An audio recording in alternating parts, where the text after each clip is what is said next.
we're going to go into a bit more detail about the pathways to net zero, and I've got a wonderful panel who are sitting here eagerly. Now they're going to come on up to the stage as I tell you who they are. So we've got Beverly Quinn, who is Engineering and Sustainability Lead for Technical Standards at the DfE. Before the DfE, she was working for 9 years at a large environmental building services engineering consultancy, and she works with Crawford, who I'm going to introduce in a minute. But she focuses on evidence-based solutions for the existing estate. Crawford, right, is Head of Architecture and Design at DfE, leads a multidisciplinary team responsible for the design and construction standards for all the state schools and colleges in England. He also leads on the developing the net zero, new schools building and developing strategies for retrofitting the school estates. And last but by no means least, Paul Broadbent, who is the associate, one of the associates at Located. They're an arm's length body of DfE. He is a dual chartered architect and development surveyor. He's got 12 years experience of sustainability and development, and he's leading on the Net Zero Accelerator project for Located. So quite a fantastic panel here. So what I'm going to do now is just ask them in turn to just tell us a little bit. So we've heard about sort of their bios, who they are, what they've done before. What do they actually do? What do you do? What's your role, your team? What do you actually do? And let's go, I'm going to sort of pick on you in different order each time as we progress. So Crawford, do you want to go first? Thank you. John stole my thunder a bit because I always say that I've been doing the same thing since 1949. But I've got a team of people, say architects, engineers, environmental engineers, furniture experts.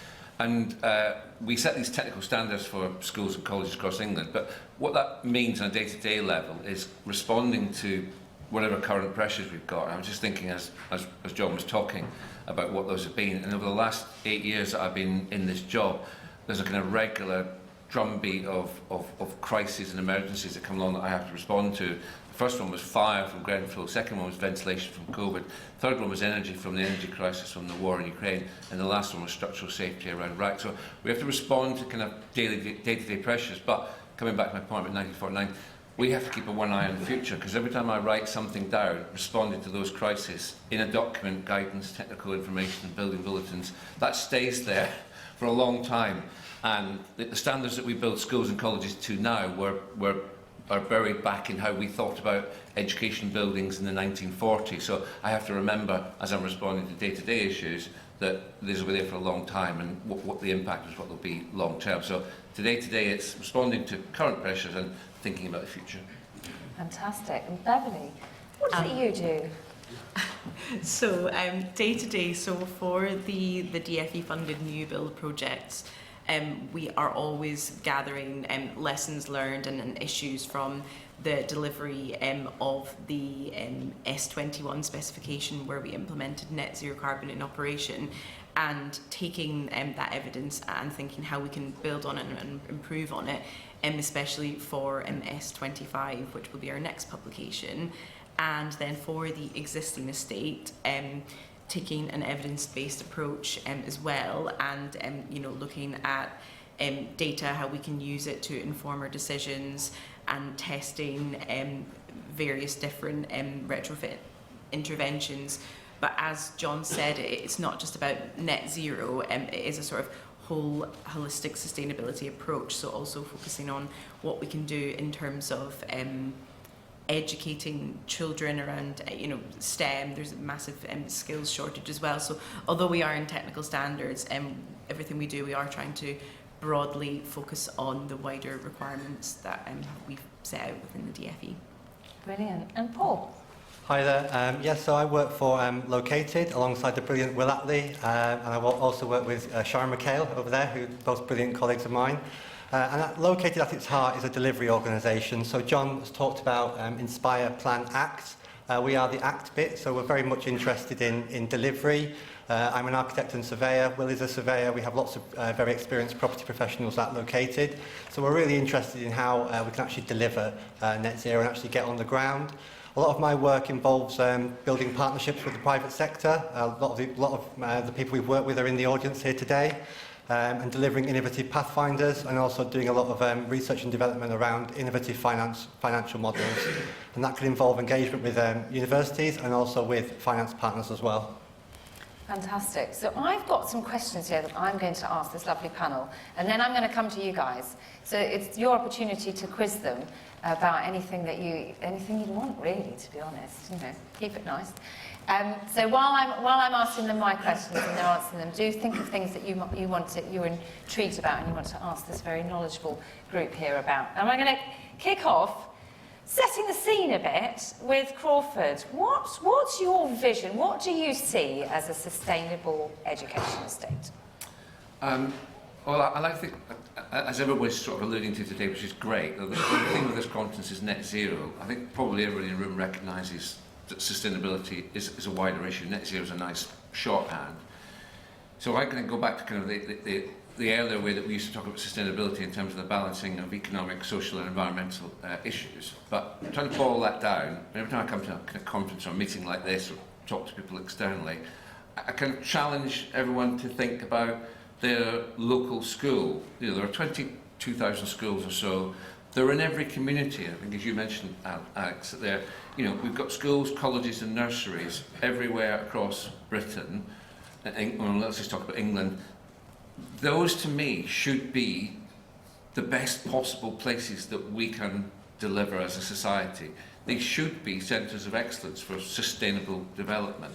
They should be beautiful places that exploit the potential for young people in all its possibilities, in harmony with nature and the flows of energy. And that's slightly a bit complicated. I just want them to be brilliant places. If we do that for every town and village, your village, that school where you send your kids or your grandkids or your nephews or whatever, your neighbours' kids, that should be fantastic. You should be surrounded by trees. You should hear the bird song, and that should be a great place for them. And if you do that for your local school, and then that's 22,000, and all the nurseries, and all the colleges, and all the universities, that is a fantastic model that can't help but inspire everybody else to deliver the same model. We're very lucky in England. We're one of the richest countries in the world. We can do this. It's simply a matter of will. So that's my vision for it. Fantastic. Yes, I think we can do it. I think maybe that's the thing, that's the lasting message, the takeaway message from today. That's the only thing you remember. We can do this.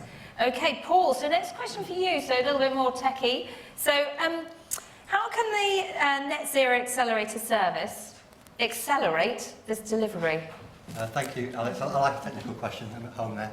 A Net Zero Accelerator Service really is about unlocking a combination and exploring innovative public and private sector finance models. Clearly, there's a lot of great discussion around net zero, and it always seems to end up in the same area, which is, well, great, but how do we pay for it? Estimates to decarbonise the education estate are around 80 billion to 100 billion plus. It's a huge figure. Clearly, to get to that level of funding, we can't necessarily always expect the government to pay that amount of money. So we have to look at innovative models, how we can work potentially with the private sector funding organisations, to actually unlock novel solutions. So the Net Zero Accelerator programme at the moment is in a Pathfinder stage, where we're working to actually deliver on-the-ground pilots. And these pilots are really important because they're going to actually provide the action which John is talking about in the immediate future, and also provide a benchmark where financial organisations, finance houses, also organisations such as UK Infrastructure Bank can actually measure the cost of the pilots and also the returns of those pilots. So we're very interested, and Crawford's talked more about the broader sustainable picture, and we're very interested through the Net Zero Accelerator to actually look at what we can measure. So that relates to how much carbon we can save, how much energy we can save, and also how we can make the estate more efficient. Because clearly John has talked about the fact that the education estate is beyond its design life, and that obviously means that the estate is not efficient. There's a huge opportunity here to look at something specific, and that is net zero, and obviously that relates to quite specifically building performance and how we can actually drive that change. In terms of the requirement for a Net Zero Accelerator service, we've done a lot of engagement with responsible bodies, with trusts, with estate leaders, and there's a huge kind of frustration that there is this net zero target, but they haven't got the resources, the time, the capital, available to actually apply to the relevant existing finance schemes. So the idea of a net zero accelerator service is to create a new low burden service which can support trust and responsible bodies in both funding and delivering net zero across their estate. Brilliant, brilliant. And Beverly, question for you. So, do you think that retrofitting buildings to achieve net zero in operation is enough? Thanks, Alex. No, and the DFE's vision, it very much moves away from that net zero. It's only one part of the vision. You know, we have the excellence in education, as John was talking about, and resilience to climate change, and better environments, and very much focusing on biodiversity, and as Crawford was saying, having, you know, the children hearing the birds tweeting.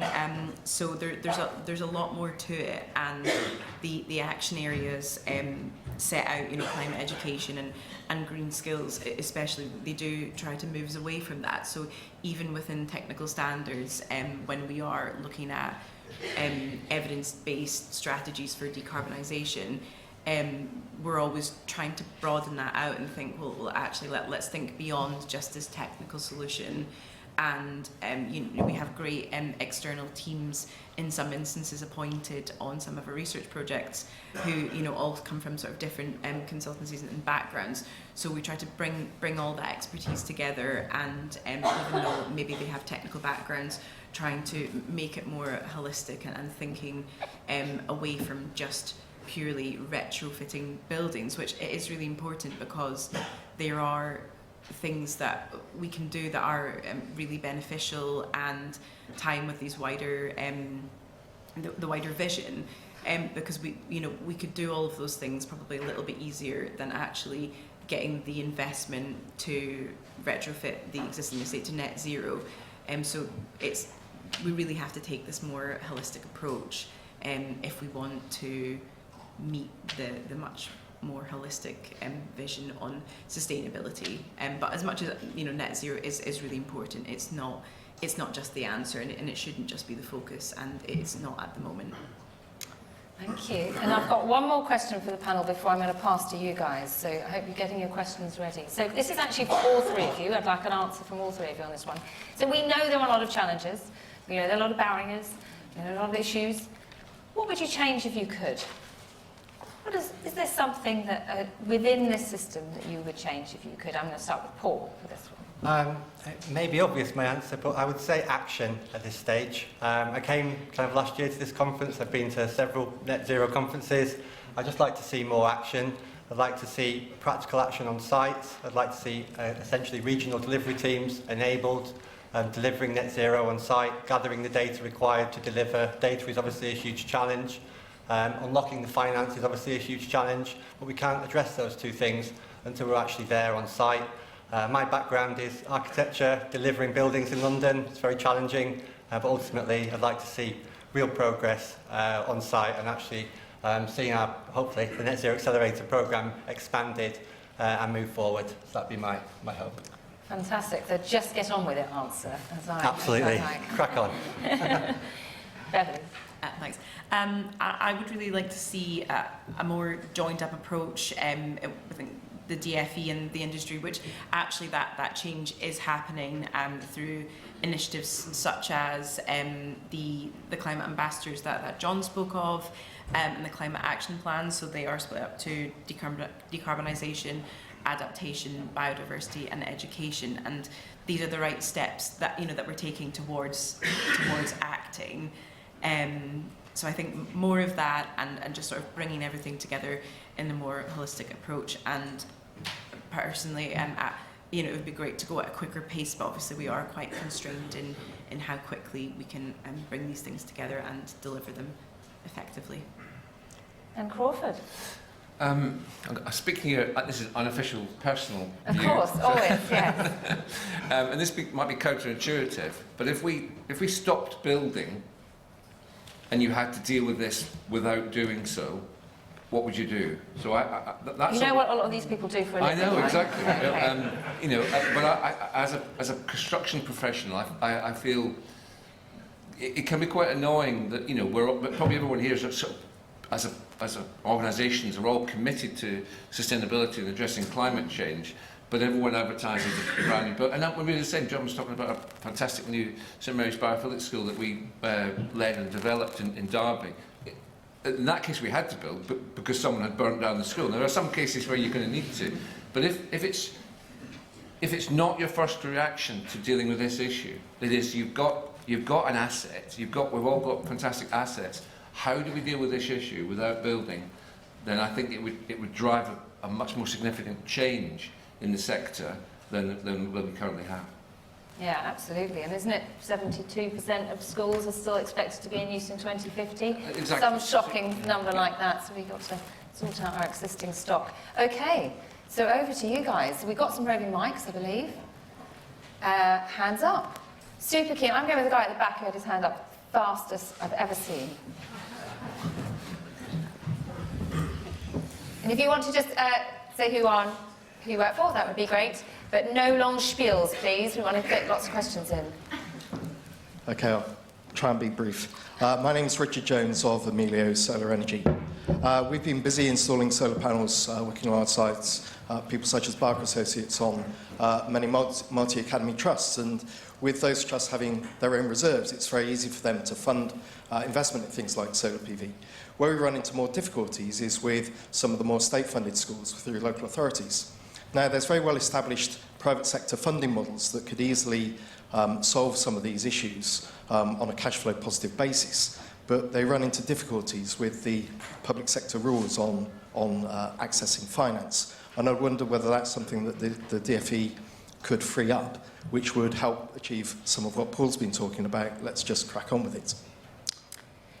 So before I pass you over to our panel, I will say that the next panel is all about funding. So we might have a briefer answer now and then dive into that in a bit more depth. So does anyone want to take that now? Paul might want to. I mean, it's generally speaking, it's a complex issue. I don't think there's an easy fix, and I'm not sure that as you say, it'll be picked up later on. It's something that everyone's looking at constantly. I don't think it's going to be fixed by trying to change, for example, the financing rules, but that is something that people are thinking about. I think the sector itself that's responding to this seems to have one model in mind, and then it runs up against our way of running public sector assets, and the two aren't meeting. I think both parties need to think about that thing, and we certainly are thinking about it, but it's complex to change. You talk about public sector financing regulations and so forth. But the sector, I'm not seeing the same necessarily, I'm not that close to it, seeing the same thing. I think the two models are just sort of clashing at the minute, and it's going to take a little bit more, perhaps, co-production of potential outcomes to try and get away around this. Yeah, and just to add as well that we do have a few decarbonisation pilots, which it's not really from a technical perspective, it is actually from that sort of funding perspective, and how, what sort of help could we give to schools? If we can't change things, what sort of support can we provide? I think one really thing I can sort of say on that today would be that we hear you and that we are working on some really innovative financial models at the moment. We are in engagement with both the private sector on finance and also the various organisations across the public sector. So we are looking at how we can accelerate progress in that way. Excellent. Next question. Let's go for this side of the room. So to make Kathleen run around.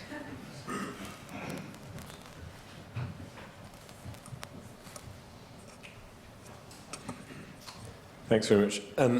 My name's Chris. I'm a founder of the architecture practice Almanac, but also a visiting lecturer at the University of Westminster in architecture. One of the criticisms of modern school building is the slightly cookie-cutter approach to their design due to the very specific specification. What, in terms of policy, can we do to ensure that schools are responsive to their environment, can be co-designed by the pupils, and as well as being functional and doing what they're meant to do, are joyous and inspirational? For some of its issues, the BSF achieved some of that, creating buildings that kids walked into and thought, I'm valued, What can we do with policy to maybe bring some of that back, or start a new era of that? Who'd like to take that one? I feel bound to come back. We have this debate a lot I've got a team of architects. So you expect them to have this debate constantly. I don't want to do this, but I reject slightly the kind of some of the ideas that are implicit there that you're saying those are necessarily true, and therefore how do we bring them back? One of the things, for example, I challenge you on, I'm very much interested in the engagement with young people in their environment, and if they were getting a new school building in that process, I believe that's liberating for all parties. It promotes lots of different issues in education, social engagement and so forth. Does it result in better schools? There's no evidence of that. My point to you I would make is that my view, my mind, I know you're sceptical, my mind is always on today and tomorrow and 50 years' time. So, I'll give you an example. I was involved in BSF and academies, and my boss was reminding me about this yesterday. There's a trail of open plan schools following me around that I was very heavily involved in, where we did lots of alternative types of school design across England. All of those, we've had to spend substantial amounts of money changing to fit with a new curriculum model that's current time now. Now, what that reflects is that individual needs are important, but they're not there permanently. And so we have to, as responsible for the kind of technical standards for all the schools in England and all the new schools, is find a model that works mostly for everybody. And actually, the traditional models, what you would, slight majority would refer to as cookie cutter, actually work for 99% of the models. And we haven't found a pedagogical model that doesn't work with those yet. So we're sort of having to balance up the needs for those kind of approaches with something that's going to be there for 70 to 100 years and needs to work with all of them, and can't be, whenever time there's a new head teacher, have to rely on millions of pounds of future investment. That said, I welcome and generally support the kind of what I think sits behind your question, which is that how do we get brilliant school buildings that reflect the needs of the community and encourage learning, etc., and encourage you to have a look at our St Mary's Biophilic School in Derby, where we've got a very standardised approach to classroom layout, classroom sizes, corridor sizes, but they are generous enough to offer flexibility, but within a wonderful and generous landscaping. And we think that's got this sort of kernel about future model of where we have to build. That's the kind of approach that we might take. So it was a very long-winded answer, but this is my very meat good. and drink to me. Yes, no, it was a fascinating topic. We're gonna try and get 2 more questions in. So we're gonna go over here. So I'm gonna make James run this time.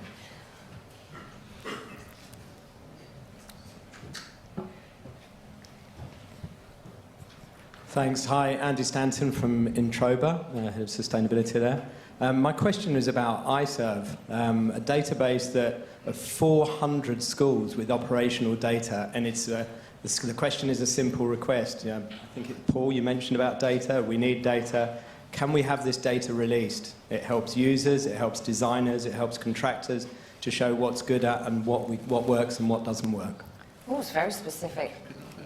Anyone know the answer? Sort of. So with iServe at the moment, we don't have a set plan in place to sort of release all of the iServe data at the moment, but we are looking at other ways of collecting data and sharing data.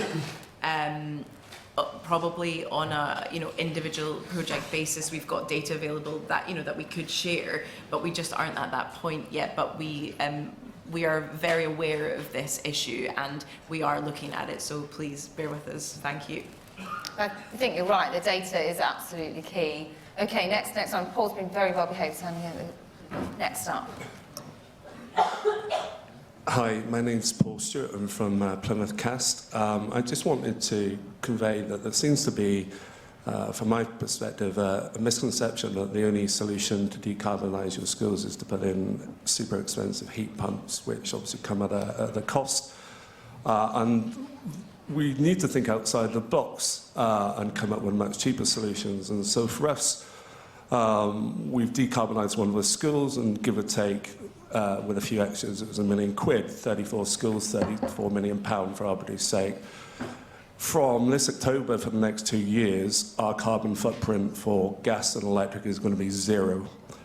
And the reason it's 0 is that we spent £30,000 for the entire trust for the next 2 years to have REGO source gas from renewable gas sources. I'm just wondering why we're not thinking outside of the box and promoting green gas bills and other technologies that instead of replacing the equipment we already have, you just replace the source of where the gas comes from.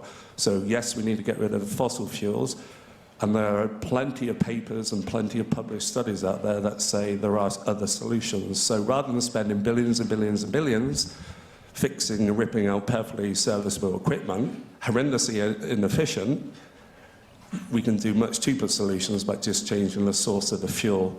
Just want the panel's perspective on what to do that, please. Okay. I'll start very briefly and I'll pass it on. We haven't actually determined what we think that holistic approach is yet. We're still in that sort of innovate sort of research phase for a lot of it. So we do have different research projects looking at different solutions across different teams as well. So we aren't quite at the point where we've came together and fed into this much wider estate strategy that John mentioned. So that's all I'll say, and I'll pass on to Paul. Yeah, so I'll answer that question, Paul. I know you're participating, your trust is participating in the Net Zero Accelerator programme, and it's clearly it's a school-by-school approach, and I think that every school site and every school building will need its own kind of decarbonisation plan, its own hierarchy. I don't think there is a one-size-fits-all solution. Certainly as part of the NZA programme, we are technologically ambivalent. We're open to ideas about which technologies are proposed and how they're proposed, and looking at which technologies will actually deliver a return, both from a carbon and financial and energy perspective, both in the short, medium and longer term. So I think it's not a case that we are prescribing one particular approach as a blanket, or that we are refusing any other type of approach. We are certainly open to the optimum solution. Two quick things. One is that, generally speaking, we're not ripping out serviceable equipment. Mostly we're replacing where equipment's come to the end of its life. That's the way that our funding works. You'd expect that. Second is, I am interested in hearing a bit more about it. I'm not as au fait as I should be, so I will gladly hear more about it. Thank you. And that helps to remind me to prompt you all to talk to each other over coffee later. That's what is right. I think we do have time for some more questions. So, lots of gentlemen asking questions today. Any ladies got brave enough to ask some questions? There we go, there's one. Hi there, my name is Emma Klein, and I'm a Principal Category Manager at NHS SBS, so from the healthcare sector. But working in procurement, I'm just curious to see a bit about what the DFE are doing in terms of, I guess, linking into the gentleman's question before, really, but in terms of a kind of overarching net zero procurement strategy. Is that something the DFE is looking at? And if so, what does that feature? And if it's still work in progress, where is it at? Excellent question, considering that procurement is a very big factor in the carbon emissions of education systems. So, anyone want to delve into that one? Is the question, have we got a net zero procurement? What are you doing at DFE about procurement, I think? So we have a very large commercial arm of the department that helps to secure really great deals for the education sector, particularly the school sector. So they are constantly looking at, and they are looking at how to procure all the different elements of that support decarbonisation. So that's just the kind of general day-to-day business. So that is the overall approach to procurement. But obviously the activities that Paul is working on are looking at slightly more advanced. I won't say more about those sort of things, but I think we're doing it in different sorts of ways. So the buying, the basic stuff, the day-to-day, the buying stuff, that's underway, that's developing, that's to get good value for money. But more holistic, more advanced thinking, that's Paul's area. That's very complimentary, Goffer, thank you. So in terms of the Net Zero Accelerator programme, we're hopefully launching the ITT for that tomorrow. all things being well. As part of that, we're looking at how we can support consortia, so that's kind of innovative ways that companies can work together. Looking at how larger organisations can work with smaller organisations, how we can enable SMEs, and certainly when we're looking at how we can scale up the programme across England, how we can also look at new and innovative regional delivery models. Because clearly if we are going to decarbonise the level of schools that we need, which would be probably in excess of 600 schools a year to reach net zero by 2050, it would be a large procurement, and we'd have to look at how we can deliver that regionally and locally, because that is the most sustainable way to deliver a national project of that scale. And also how we can actually bring in SMEs and local businesses too. So I think there is a lot of work that can be done around procurement, and certainly I'd just say watch this space again.